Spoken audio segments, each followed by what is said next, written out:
నమస్కారం అండి. నేను మీ డాక్టర్ రమా అఖిలేష్, పీడియాట్రిషియన్ని.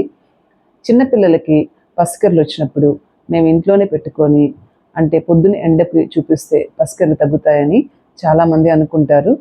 దయచేసి ఇది అపోహ. పిల్లల్లో వచ్చే పసికర్లు 2 రకాలుగా ఉంటుందండి. అదేంటంటే ఫిజియలాజికల్ జాండీస్, పెథలాజికల్ జాండీస్ అంటారు. పిల్లల్లో వచ్చే జాండీస్కి, పెద్దల్లో వచ్చే జాండీస్కి చాలా డిఫరెన్స్ ఉంటుందండి. పిల్లల్లో కూడా చెప్పాను కదా, ఫిజియలాజికల్ అండ్ పెథలాజికల్గా డివైడ్ చేస్తారు. ఫిజియలాజికల్ జాండీస్ అంటే ఏంటి, పెథలాజికల్ జాండీస్ అంటే ఏంటి అంటే, ఫిజియలాజికల్ జాండీస్ అంటే బిడ్డ పుట్టిన తర్వాత 48 గంటల తర్వాత నుండి 10 నుంచి 14 రోజుల లోపల అది జాండీస్ వచ్చి పెరిగి తగ్గిపోతుంది అనమాట. దీన్ని ఫిజియలాజికల్ జాండీస్ అంటారు. దీనంటే ఈ ఫిజియలాజికల్ జాండీస్లో అందరికీ ట్రీట్మెంట్ అవసరం లేదండి.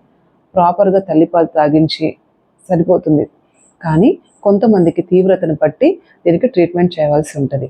అలా కాకుండా పుట్టిన 24 గంటల లోపల కానీ పసికర్లు వస్తే దాన్ని పెథలాజికల్ జాండీస్ అంటారు. ఇది కొంచెం డేంజరస్ అండి. వీళ్ళని డాక్టర్ పర్యవేక్షణలో మాత్రమే ట్రీట్మెంట్ ఇప్పించవలసి ఉంటుంది అనమాట. అయితే మేము జాండీస్ వచ్చినప్పుడు డే లైట్లో అంటే పొద్దున్నే ఎండకు చూపిస్తే తగ్గిపోతుందా? తగ్గిపోదండి. ఎందుకంటే సన్ రేస్లో ఉండే ఆ యూవీ రేస్లో ఉండే ఫ్రీక్వెన్సీ అంటే ఈ ట్రీట్మెంట్గా మనం అంటే ఈ జాండీస్ వచ్చినప్పుడు మనం వాడే ట్రీట్మెంట్ ఏంటంటే ఫోటోథెరపీ అంటారు. దీంట్లో పెట్టే బ్లూ లైట్స్ యొక్క ఫ్రీక్వెన్సీ డిఫరెంట్.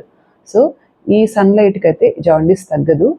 ఓన్లీ ఆ బ్లూ లైట్ కింద మాత్రమే డాక్టర్ పర్యవేక్షణలో మాత్రమే ట్రీట్మెంట్ అవసరమైతే తీసుకోవాల్సి ఉంటుంది. కానీ ఇంట్లో అయితే బిడ్డను దయచేసి పెట్టుకోవద్దండి. ఇమీడియట్గా పీడియాట్రిషియన్ దగ్గర తీసుకెళ్ళి తగిన ట్రీట్మెంట్ ఇప్పించమని కోరుకుంటున్నాను. Thank you.